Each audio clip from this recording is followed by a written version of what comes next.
All right, so thank you, everyone.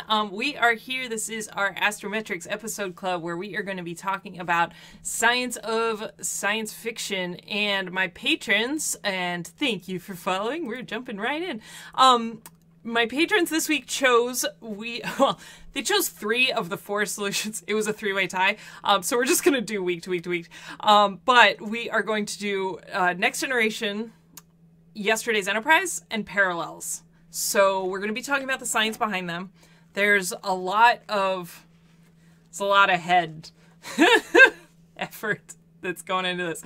This one's a little bit bonkers. And I'm really happy to see everyone here. So the first thing that we need to talk about is Yesterday's Enterprise, which is a classic episode. And I want to thank Dave Powell for bringing to my attention via Twitter the Larry Nemechek's podcast that I was just able to listen to, where he talks about the history behind this episodes as well. So you can check out my Twitter page at Dr. Erin Mack, where we actually talk about those today. So it's really fascinating. And if you just search for Trek Files, then you'll see it for science. All right. And so let's just dive in, because there's a lot. And there's going to be a lot of questions. So feel free to ask the questions as they come in, because there's a lot. And that's okay. But the first thing that we're going to talk about is... So overall, if you haven't seen this, or it's been a while, this is... If you've been following me, we've actually referenced this episode quite a few times recently because of the whole Tasha Yar thing. And this is the episode where they discover a temporal rift, and they're like, let's go check it out, because science. And then they they find a ship that turns out to be the Enterprise C, and now they're suddenly a warship. And even for me, I'm like, I don't have this episode memorized, and this was like my job to actually wrap my head around this episode for today. So I was like, let's talk about what's going on. Let me try to figure this out. So I actually put a lot of effort into figuring out what's going on here, but effectively, overall, what's happened in this episode, I'll break down the specific science that we're talking about, but if you don't remember this, oh, yay, allies, I'm glad. This is going to be fun. If you don't remember this essentially what's happened is they found a temporal rift. And we're diving right into this. That they travel through this temporal rift. They rescue the Enterprise C. And in doing so, they have changed their own future. So there's a temporal rift, but because they access the Enterprise C through this temporal rift, it then changed their own future. So now they're a different Enterprise D that we've seen. And that's the part that screwed me up through this whole thing, because I was like, when they first see them, they're like, oh, it's the Enterprise C. And I'm like, wait, but are you the D? And are you, what's happening? So we'll break it down as we go. It kicks off with just the best Worf scenes and Guinan. He gets introduced to prune juice. This is the prune juice introduction, which we love. And then this like hole outside 10 forward pops up, and they are like, and Worf gets called up to the bridge. Sensors have detected unusual gravimetric fluctuations. And I'm glad Billy's here, because Billy's the one who's like, he's on these quotes. So thank you. Yeah, and Brad, that's exactly the key here, that this is an instantaneous, like, future, you've become a different timeline, is effectively what's happened here. They have unusual gravimetric fluctuations. What those are, we don't know. What they say is that he's like, well, is it a wormhole? And he's like, well, yes and no. There's a temporal displacement here that's going on. And that kind of makes sense, because gravimetric fluctuations would be some sort of fluctuation in gravity. So when that happens, remember, gravity is the distortion of space and time. So we have a space-time distortion here that's resulting in fluctuations in space-time, which is gravity. So we're still okay with the way that they're describing all of this. they say, you know, yes and no. It looks like a wormhole. There's time displacement, but there's no discernible event horizon. There's no center and there's no outer edge. And this is really the part that kind of breaks apart, is that they, it's hard to, and that's what's hard for the viewer, I think, is that it's hard to tell, like, who traveled through a temporal distortion, I think is the hardest part for it. But effectively what's happened is the Enterprise C, this temporal rift has opened up where the Enterprise C is, and then the act of the Enterprise rescuing them through that temporal rift. So that's kind of the hard thing to wrap our mind around.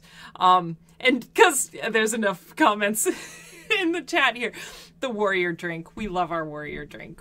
We love Worf, and it's a warrior drink. And we coined on my Trek brunch on Sundays, where we just talk about Star Trek in general. We coined the term a Worfable, because it's just a Worfable, what he does. So they're unable to give coordinates on the object. I love you, Billy.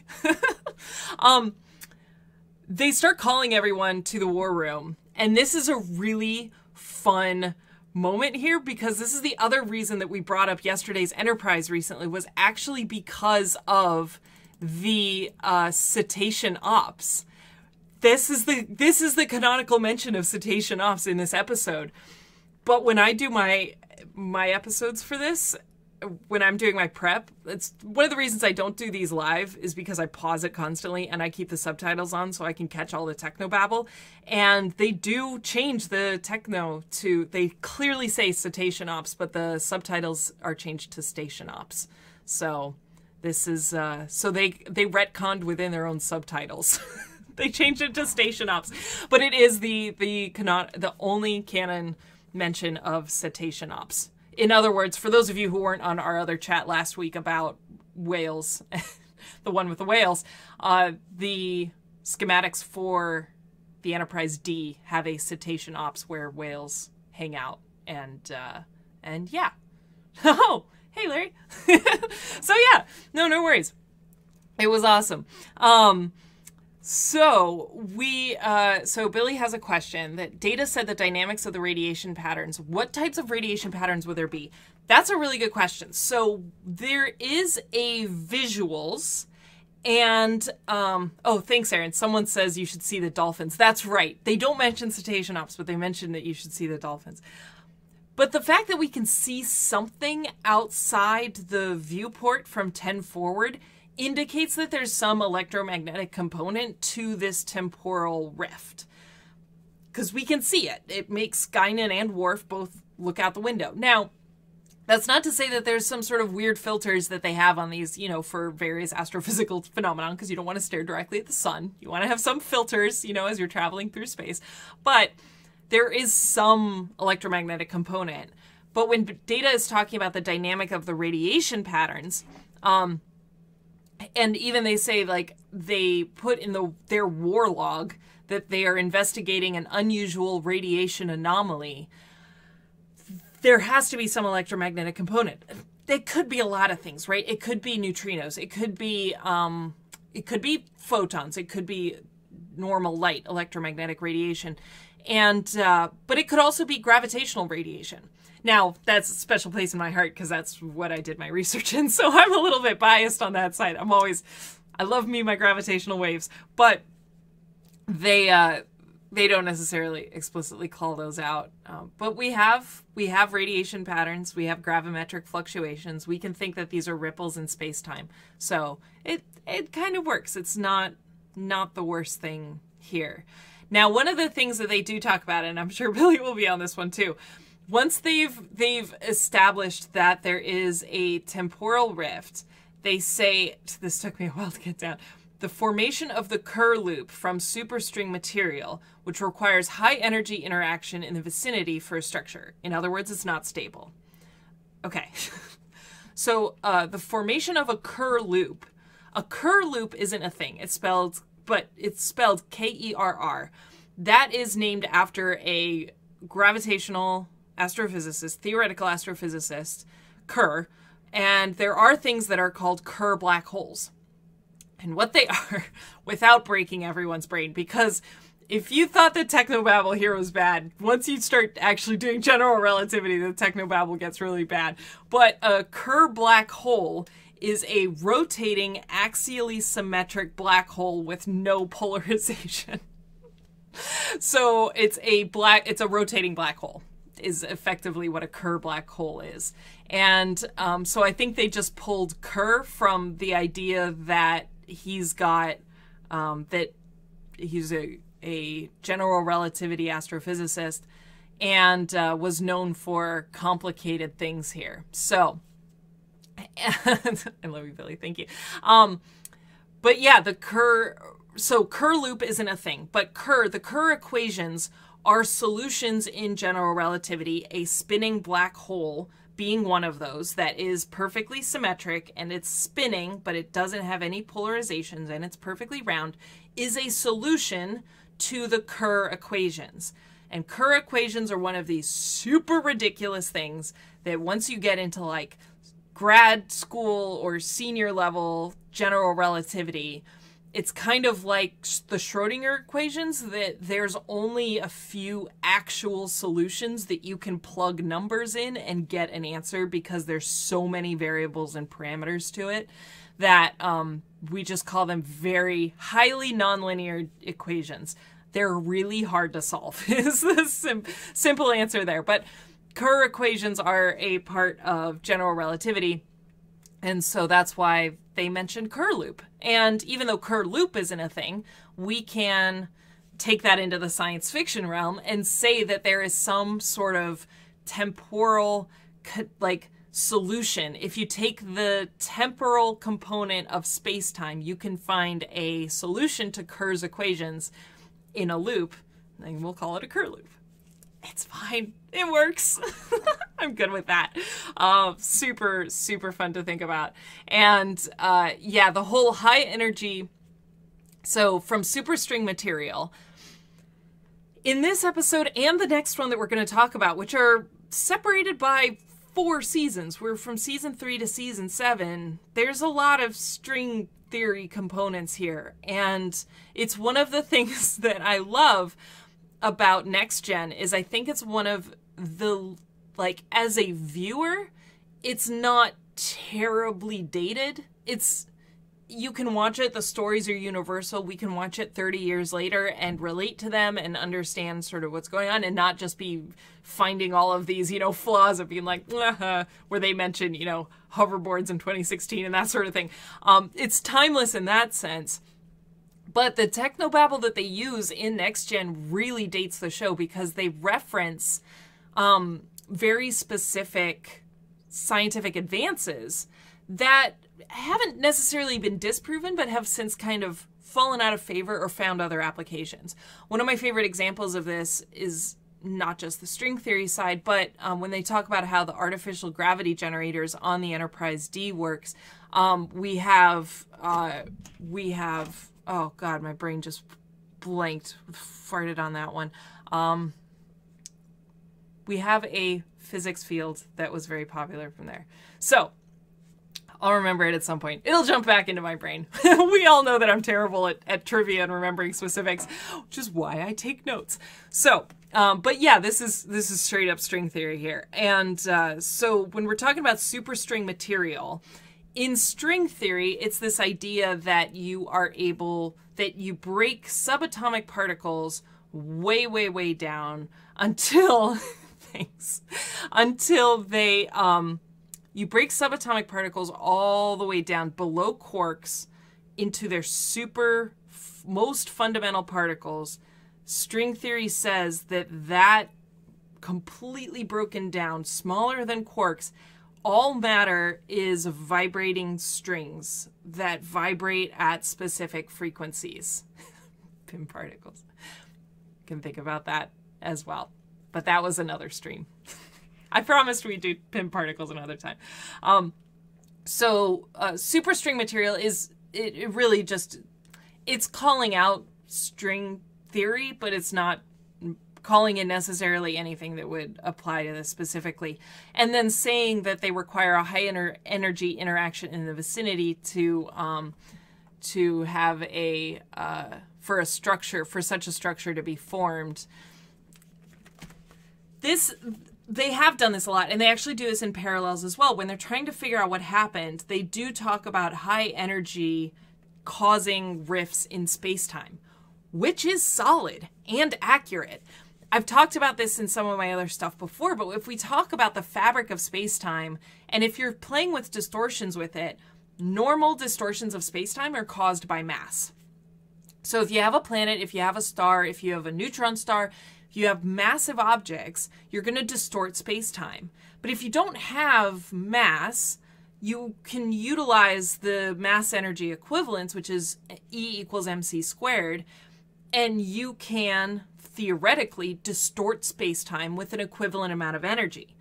And so when they talk about, in this episode, you would have to have some sort of high energy interaction in the vicinity to cause a structure like this. Or in the next episode where they postulate that maybe photon torpedo weapons caused... Was that? No, that was this episode. Where they talk about the photon... Yeah, the volley of photon torpedoes. Scratch that. Volley of photon torpedoes may cause the temporal rift. They're talking about these high energy incidents that would actually distort space-time. So that kind of works. It's kind of a brilliant way to do that. Oh, thank you, Erin. Good. Animated series trivia. Always here for it. I love it. So but the big thing to take away from this is that it's not stable. Something caused this to happen. We think it was, they then figure out that it might have been a volley of the photon torpedoes caused this rift to happen. And then and because this rift happened, they were able to rescue the Enterprise C into their own timeline, pulled them forward 22 years, but that act of rescuing them through the temporal rift changed their own future. That's the key that's happened. Weapons happened, temporal rift opened, the Enterprise D rescued the Enterprise C, and then in doing so instantaneously changed their own timeline. And now we have this rescued Enterprise C that's 22 years in a different future than the one that we as viewers know and recognize. And this is the one that effed me up. And the Trek Files episode that I did listen to right before this, which I thoroughly appreciated. Again, so look it up. That especially Patrick Stewart kind of was like, okay, so who am I playing? Like, what is Picard? Am I a different Picard? Is there something in my brain that would be different? And really what's going on here is that it's the same crew, but who are existing in a different timeline because they did something that they pulled something from the past to the future, and in doing so changed their timeline. Which that, as a condensed sentence, is easy to comprehend. Once you start laying that into a script and a story, it starts to get really hard to wrap our brains around here. So the instant change, Billy asked, the instant change in the timeline in this episode, that's similar to the instant change in First Contact. Yes, that is absolutely right. And I love this idea because science fiction and time travel has played a lot with the idea that you go back into the past, you change your future, but we very rarely, I say very rarely, it's a plot, but we don't necessarily live through it as well. We'll either be bumped into a new timeline, but we don't see that instantaneous impact in the future that they play with. Sorry,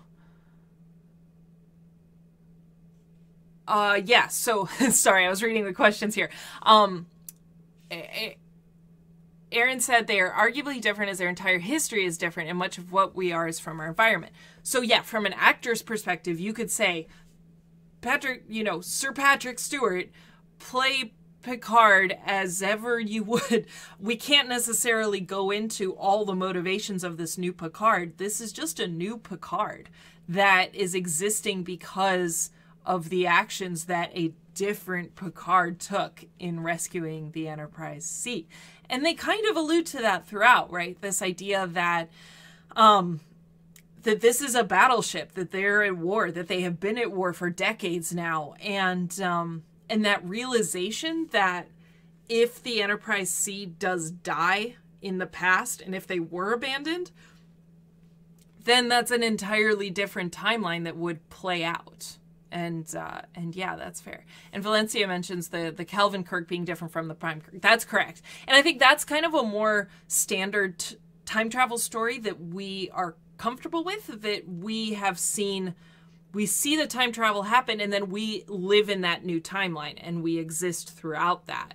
But this is sort of like an instantaneous flip, and I think that's what kind of screws you up as a viewer so much. And I think, you know, from the Trek files where they talked about how much writing was done on this, that's understandable, because you're, as a viewer, it's kind of disorienting, and a lot of time travel requires writing that holds the viewer's hand a little bit for good reason. And this one doesn't. It's a great story, but it requires a lot of effort to try to wrap your head around exactly what's happening. So Andrew asked the question, which episode of Time Loop from Next Gen? Yeah, we're talking about yesterday's Enterprise in season 3. And yeah, when they got there, the area was already weird. They did find these unusual gravimetric fluctuations. They found a temporal rift, but then they were trying to figure out what might have caused that on the other side to have happened. And yeah, it is weird that they would have this implication that they would have a similar crew that comes forward with them. So at that point, like, the science is pretty that they've technobabbled the exposition for this story. And yeah, they had multiple, and it was also born from this idea that, like, the Vulcans and the Romulans might have had some story in the past that they were doing, and I like that idea. I didn't know really about the generations tie, and that makes sense. The story is brilliant, and I think having watched so on my Star Trek brunch on Sundays, where we're discussing the Next Gen. Well, right now we're watching Next Gen, but my friend Samantha's never seen it before. We just went through the Sayla episodes in season 5. And so it took us all a second to be like, okay, what happened again? And then watching this with that in mind and very consciously trying to pay attention to exactly what's happening, it kind of does work. So again, we will recap for everyone else here, especially if people are dropping in and out.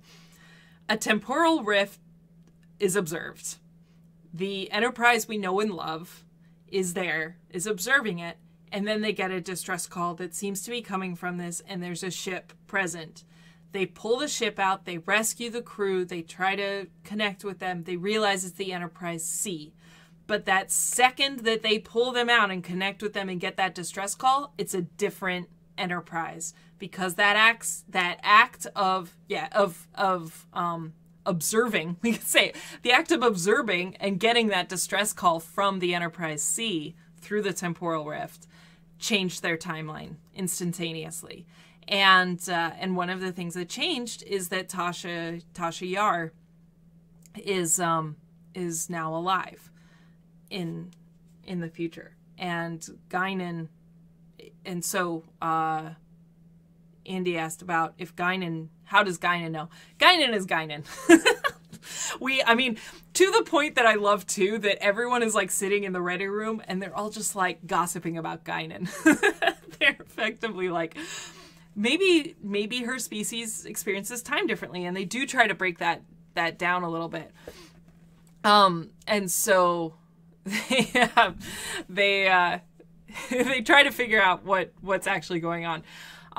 They then try to piece together the timelines here and do think like, okay, well, Guinan is telling us that something is wrong, that we shouldn't be at war. She's not telling us much else than that. She's giving Tasha the heebie-jeebies, the way that she's like, something's off. Maybe that the sacrifice of the Enterprise C actually would avert a whole war and we would live in another timeline. So here's the fun part about it that kind of messed my brain up, but I kind of like, because this has happened in other Star Trek too. And stick with me here. Okay. The fact that Tasha went back through and that they were rescued and then they were sent back to all supposedly die and be killed by the Romulans to preserve the Klingon ship. Is everything past this episode a different timeline than we would have had otherwise?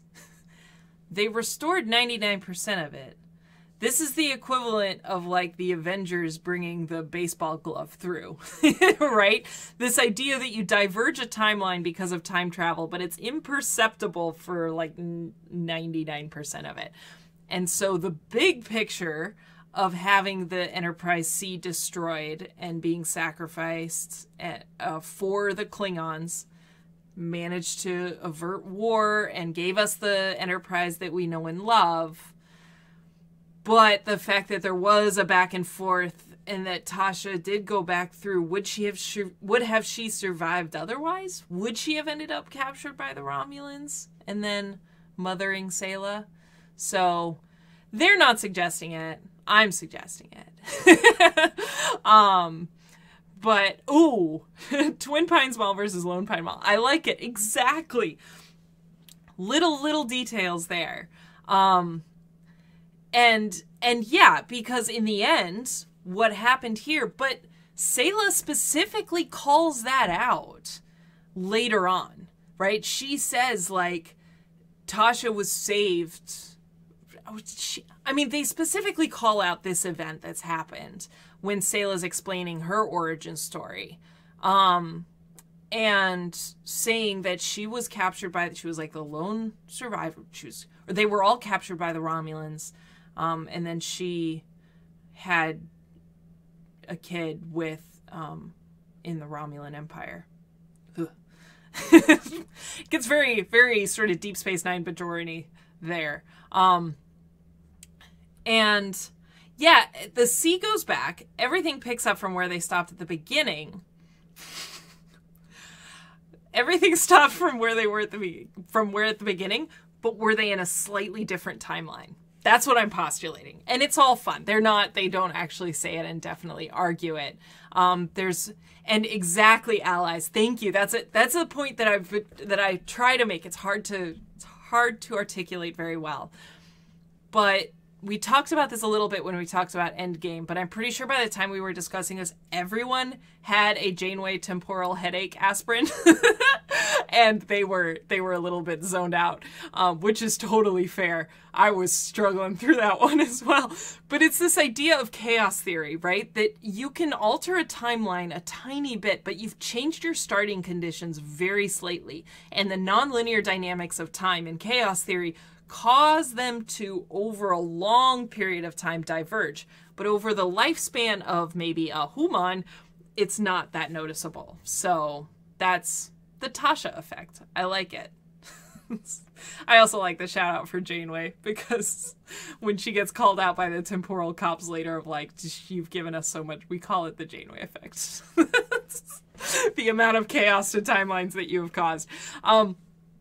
From a story perspective, because we'd still have to talk about parallels, and we have a lot to talk about with parallels, that from a story perspective, I like that this is the way they were able to bring Tasha back. I think it was interesting.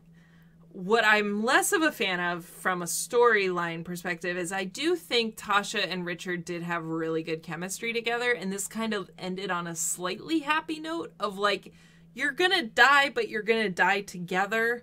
And I kind of liked that, just that romantic in me liked that, because they had killer chemistry.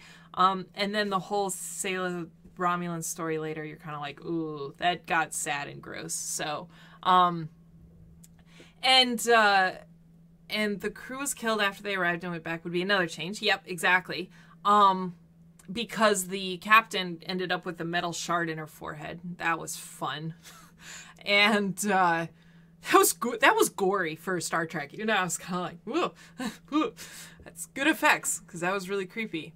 And yeah, this idea of restoring Tasha's memory, that now the Tasha Yar, and that's kind of the last point that I want to make on this episode, is that the Tasha Yar from the past's history is now different. So how does that sort of instantaneous change that we experienced with the Enterprise here, how does that really affect? And I think that it gets muddled, I think is the best way to put it.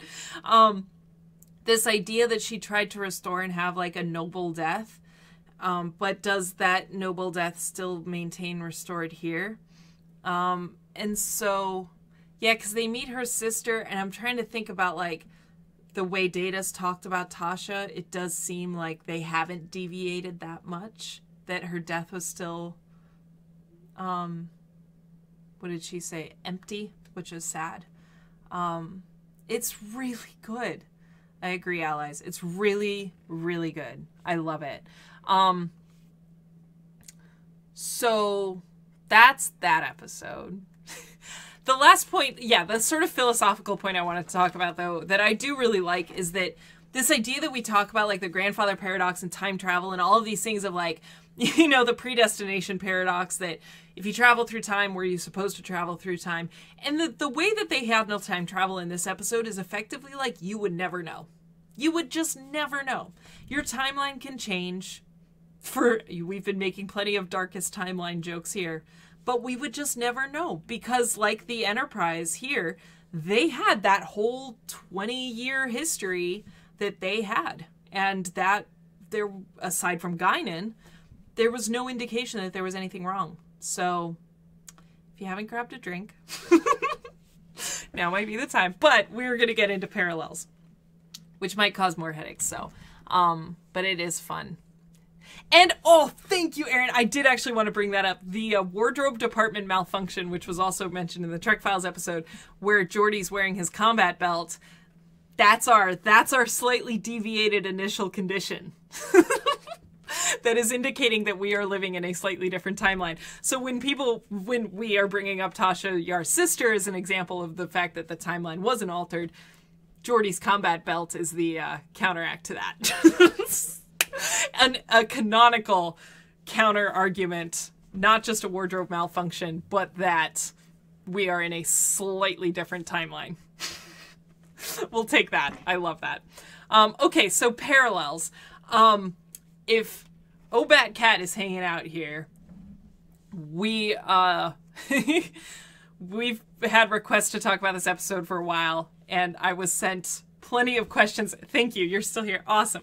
I have plenty of questions to go through this episode. So, parallels. This is the one where Worf is coming back, really proud that he won a Batleth competition. And every time this episode kicks off, I'm like, oh, strap in, because this is a really fun episode. We get surprise birthday party. We get innumerable GIFs where we can actually, like, see Worf celebrate his birthday party. But it starts to break down really fast because, again, even as the viewer, and I do like when Next Gen particularly has played with time travel episodes, I think they've all acknowledged in the past that they're not easy to do.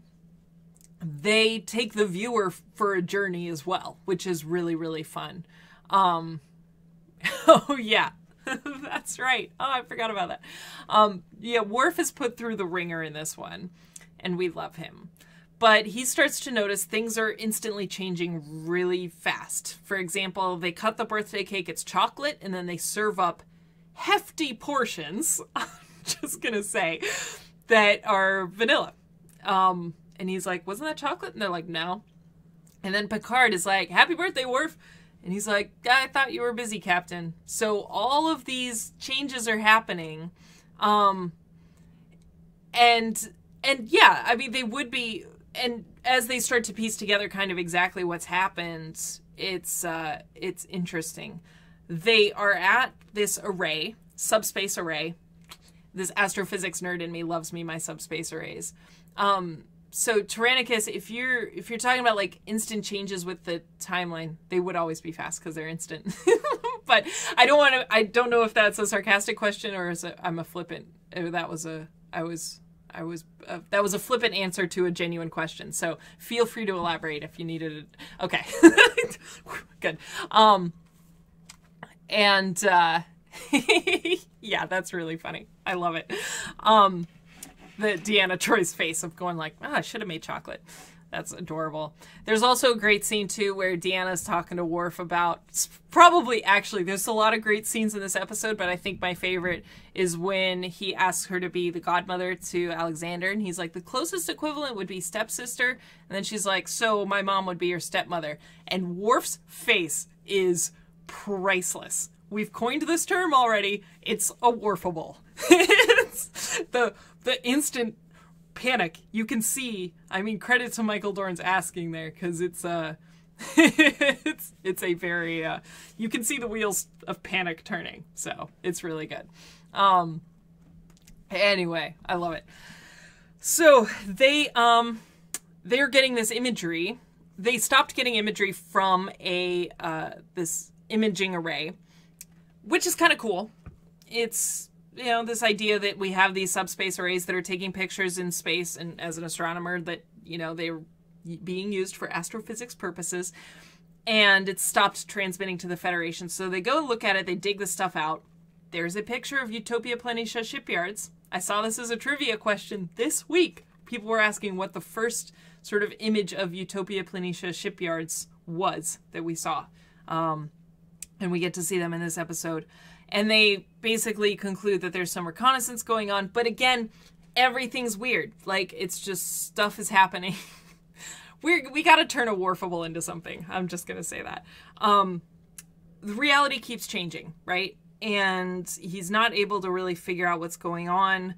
And Data, credit to Data, rolls up his sleeves. I love it. Data's like, Worf is kind of like, oh, things are weird. I didn't think I had a concussion, but Dr. Crusher seems to think that I'm okay.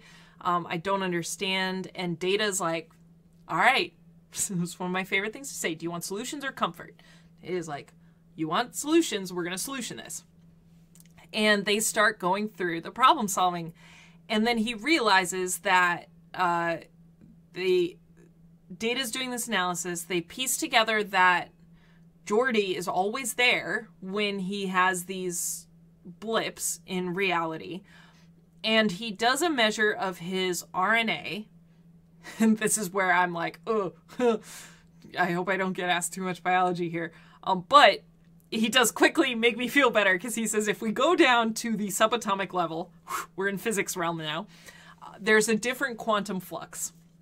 So he's studied his DNA. He's gone from the biology down to the chemistry down to the subatomic level, where I happily live, and says that there's a different quantum flux here that is asynchronous with normal matter.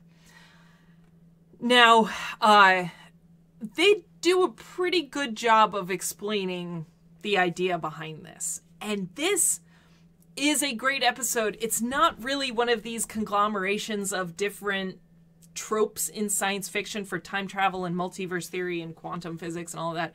This is a solid story of quantum multiverse theory. This is quantum multiverse theory.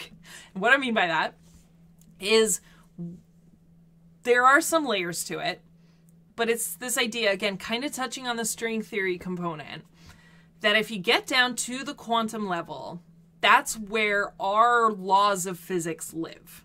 That's where our laws of physics live. And the way they describe it here is a very string theory way to describe it, but it doesn't necessarily need to be limited to string theory. It's basically saying that our, the size of our atoms, our electrons, all of our fundamental particles have universal constants associated with them. If you remember that from physics, and sorry about that, but they're the mass of an electron. You have Planck's constant. You have all of these universal physics constants.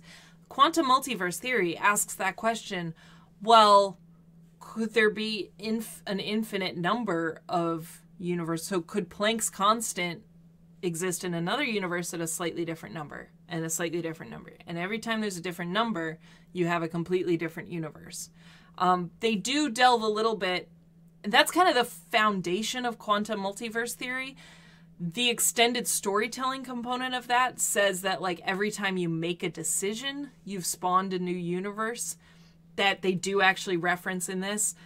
There is, and that concept is rooted in quantum multiverse theory, but the problem is it breaks down really fast because this idea that you spawn a new universe every time you make a decision that has the same fundamental constants you do, it actually breaks down. Oh, thank you. It does actually, you've broken all conservation of matter and energy. That's what I was trying to say. Every time you've spawned a new universe, your physical constants aren't changing, but you've broken that conservation there. So, and Billy's calling out the great scenes between Worf and Troy trying to figure out what they are there. Oh, thank you for telling me that I'm dropping frames. I hope that's not happening for everyone. It looks like my bitrate's still okay, but I appreciate the shout. Okay. All right. So thank you, but thanks for looking out. I appreciate that. In case I have to do any troubleshooting here.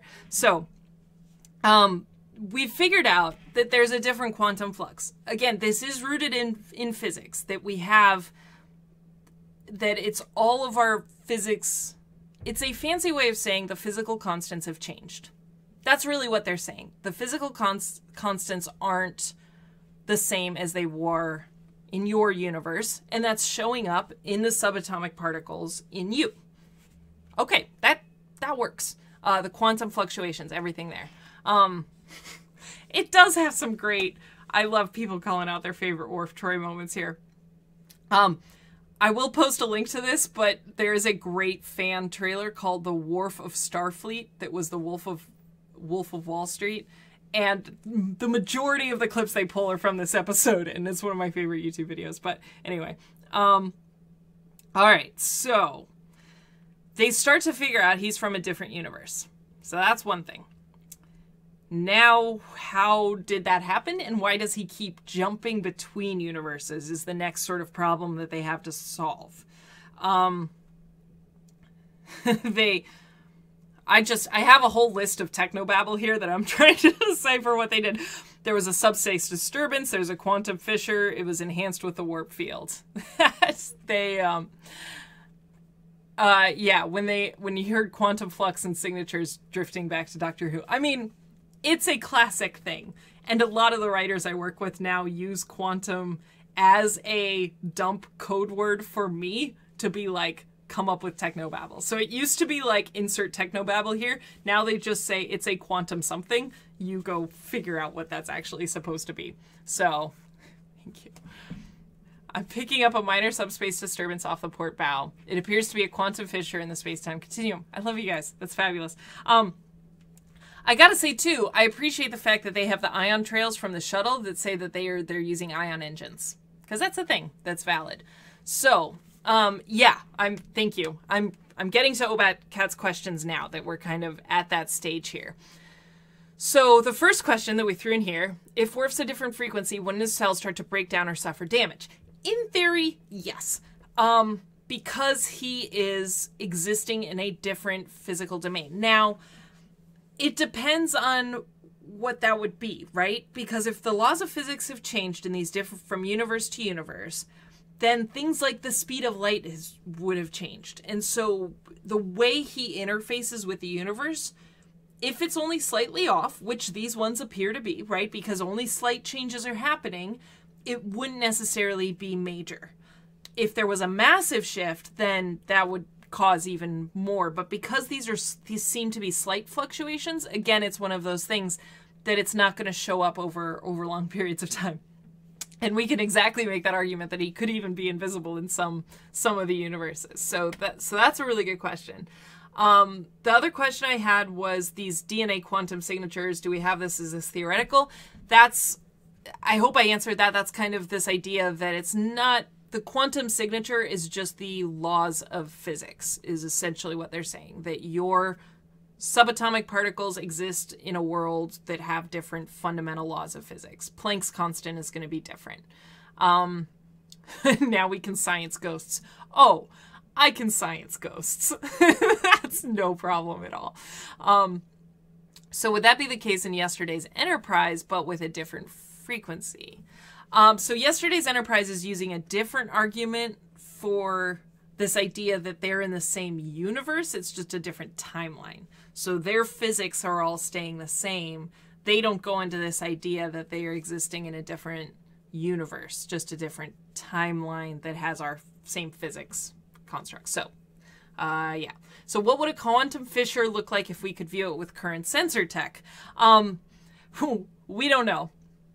Quantum fissure, I think quantum there was a code dump, technobabble dump. It's a space-time fissure, but they're calling it a quantum fissure because they're seeing different universes through this, and it's really the quantum multiverse theory. And there's a fissure that's allowing us to access all of these different multiverses here.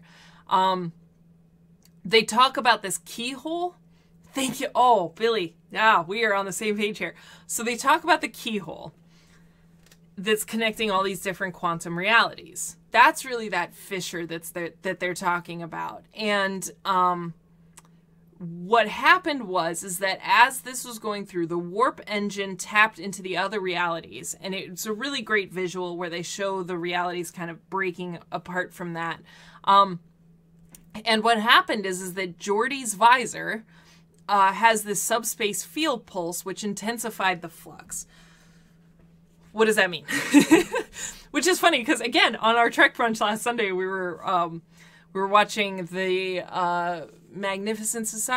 Masterpiece Society, where Geordi's visor solved the day again. So that visor is one handy piece of tech, I gotta say. But it's, well, not for Geordi in this episode, because that didn't end up very well for him. But what was happening is that the subspace field pulse that Geordi's visor uses to be able to see at different frequencies basically was in resonance with Worf's quantum signature, with the physics laws. So that was kind of like Becca's question about what would happen to his radiation, or what would happen to his body. Well, this is one of the things that happens, that the subspace harmonics, essentially the field that's coming off of his visor, is hitting his particles at a... this is now me putting words into what's happening, but it's happening at a resonant frequency that is intensifying this flux, that's making it unstable. Resonant frequencies, that's that, breaking step on a bridge, that you hit the frequency, or you run your finger on a wine glass. You hit this resonant frequency and you're able to amplify it. That's what's happening with Geordi's visor and Worf's physics signature, that it's now causing all these realities to be unstable. Because it's this destabilization is happening a lot faster than it would because of this resonance. That's how I read it. I'm just trying to science it with whatever tools we have right now. So the believe that would, yep, exactly. The intensified the quantum flux and pushed Worf into another reality. So it intensified this flux. He was pushed into another reality that he's jumping in between these. So the question was, is this keyhole thing even possible? How would this even be stable? Okay, let's go into, it's a really good question. Let's go into the multiverse theory idea here. These quantum multiverses that we have, think about each one of them as a sheet of space-time. Our trampoline. Drink. Erin used the trampoline analogy. We have our sheet of space-time where they follow the laws of physics. Then we have an infinite amount of sheets here that are happening. Essentially, this keyhole is if you went and drilled them all together. And so you have all of these sheets of paper layered on top of each other that, visualize that. Like I have with this notebook. We have all these sheets of paper. The sheets of paper aren't blending in with each other. They're separated. And this would be like if I put a staple through all of it. that would be our keyhole that's happened. Whatever happened with the warp engine, that caused this keyhole event to occur that connected all of these universes. But it connected like all the universes, so it was a heck of an event that happened. So this keyhole quantum fissure, if we could see it with current sensor tech, us personally, we wouldn't be able to.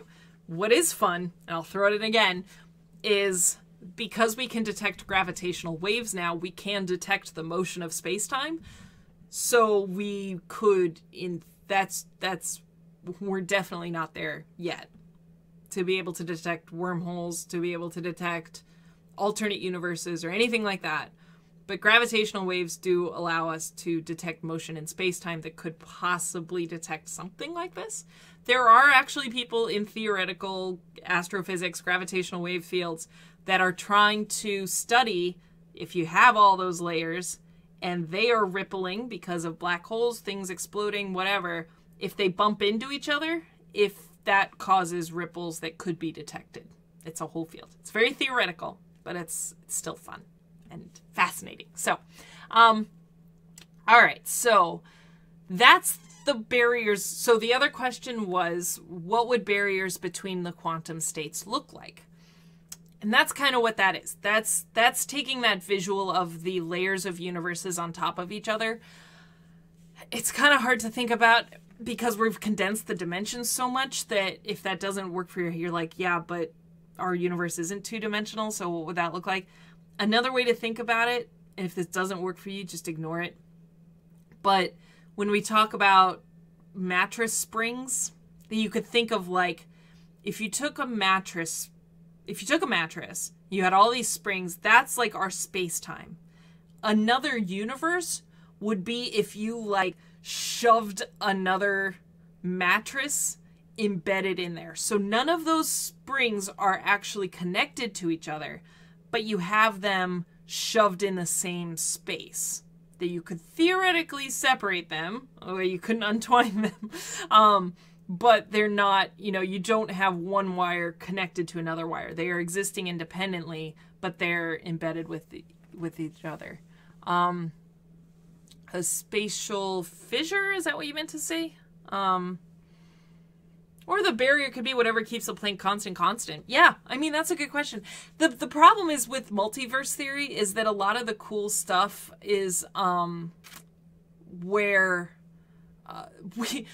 they're unknown unknowns, right? We only know how to observe our own universe because of what we have in our own universe. And we can't even start to think about how we would possibly observe another universe. So it could just be like these episodes show us, especially at the end, like when Worf goes back, and I'll get to that in a second, but like when he goes back and you see them all embedded on top of each other, that's like all of those mattress springs. It's like being able to see all those mattresses tied into each other at once. Could you argue the tech in Geordi's visor never changes, which is why it triggers Worf's multiverse jumps after he was altered? Well, that's a good question. That maybe... So, actually, yes. Actually, I love when we get to do this in real time. Because it was a subspace field pulse. Subspace is the layers between the sheets. Now, we don't know what the laws of physics are between the different universes, but it's subspace, so it exists between the universes. So in theory, at the very least, the subspace component of Geordi's visor would stay standard throughout there. Multiversal constant. Coined. I love it. Billy was asking about the Voyager episode Deadlock, where you had the two duplicate Voyagers existing in the same point in space-time that were unaware because they were slightly out of phase with each other. Yeah, that, except it's not different. We're combining the two explanations now, that you have a different timeline and a different universe. But that was a different universe. Yeah. Because they were out of phase with each other. That's kind of the same argument. So yeah, I would say that that's kind of the same phenomenon. I don't remember them explaining the tech behind that as much, but I'd have to go back and revisit it. We'll add that to the list. All right, so we have that last few minutes. So if you have really pressing questions, try to, I don't know, I don't have a code for like what to put in that doesn't break the Twitch chat to be like, I'm throwing my hand up. But start typing fast. And the last question, let me see. So what is inverse warp? That's what solved all of this. So they basically, and I do love this, right? Because it's such like a scientific approach to this. It's like, okay, something weird's going on. We've done something. Science broke because of our actions. Let's backtrack everything we did. Retrace and undo all of the parameters. Let's get back to the starting conditions, okay, and see if we can fix it. And that's basically what they do. Now, what is an inverse warp? We can say that maybe there's a lot. I'm just gonna be making it up because I don't have enough information to go off of what they talked about. But we could say maybe that you just build a warp bubble in the reverse process that you would do it normally. So instead of building the bubble around you this way, you build the bubble around you that way. We could maybe say that. Because technically, this is my warp expert hat coming on, but warp bubble is a condensed field in the front of your ship and an extended field in the back of your ship. So you could say that you have an extended field in the front of your ship and a condensed field in the back of your ship. That would be an inverse warp. That would multiply it by -1. So, no worries at all. I'm really happy to. Okay. Yeah, we'll wrap it up here. We are at the hour. That was it's a really fun 2 episodes. I really have a blast doing that. It was fabulous to have you all here. If you were here, I saw a couple people kind of pop in occasionally. But if you're just watching and not able to chat or just wanted to listen, thank you. Thank you. Your presence is welcome. And asking about the Michael Crichton book timeline. Oh, we're going to add that to the episode club because that is one of my favorites. I love it. So thank you all. Yes, Naren and then Andre. I know Andre for the 90s technobabble. I love it. It's fun. I mean, we've been able to break down a lot of fun stuff with it. It's been great. So again, thank you all. I'm just going to close out here to say thank you if you're here on Twitch. I did love that movie. I loved it for different reasons, but we'll talk about that another time. So on that note, if you want to see our timeline discussion, which will be happening in the future, be sure to hit follow here on Twitch. If you're watching this after the fact on YouTube, you can please don't forget to like and subscribe because that really does help. Unfortunately, that's how this works, and it does help a lot. If you would like a say on what we discuss on this show, other than just happening to mention one of my favorite Michael Crichton books of all time, you can find all my links down below. My patrons, that's one of the things that we do is we suggest and then vote on episodes for future things. You are very welcome. Thank you. Yeah, Andrew and everyone else. I'm glad you were entertained through all of this. So, yep, follow, like, subscribe, all of those fun things. And until next time, live long and prosper. All right, have a good one, everyone. Be safe. Bye.